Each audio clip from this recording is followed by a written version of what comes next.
Anger against police brutality and racial profiling continues to boil across America. Now, the Justice for All March, now going on in Washington, D.C., has drawn thousands of activists. Guyana Chichikan reports.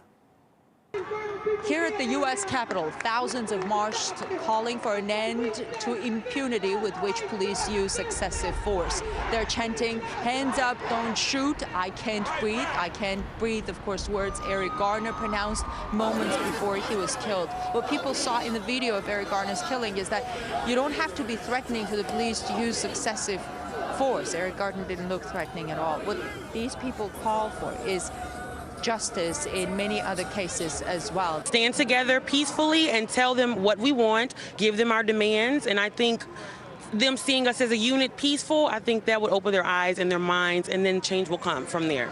I would love to see people from every city go to Ferguson and rebuild the businesses, because I think one of the things that troubles me is the way that conservatives and people who don't see the whole picture can use the unhealthy anger that was expressed that way against the movement. They say it's too easy for the police to claim they feared for their lives to get away with killings.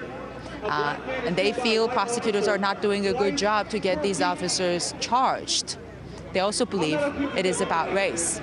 They believe police are more likely to view black men as threatening, and perceptions and presumptions have led to tragic cases. Although it is very difficult to prove racial bias, but people here demand an end to racial profiling. But what is encouraging is that there are many white people in this march. This gives hope that this will not turn into just black versus white issue. In Washington, I'm Guyana Chichikan, RT. Similar rallies are taking place in a number of cities across the country to demand justice for victims of police violence. Demonstrations have been relatively peaceful so far, but several arrests were reported in Boston.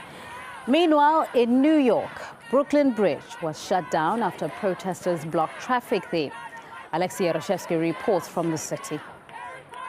They call it a Millions Man March in New York City. I'm not sure if there are millions now in the streets, but definitely tens of thousands. And it's the biggest protest we've seen so far regarding the grand jury decision not to indict the police officer involved in the death of Eric Garner.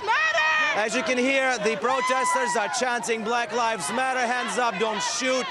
They're still angry over that decision. They are angry that nothing is being done, and the decision by the Attorney General of the United States to launch a federal investigation does not seem to appease them.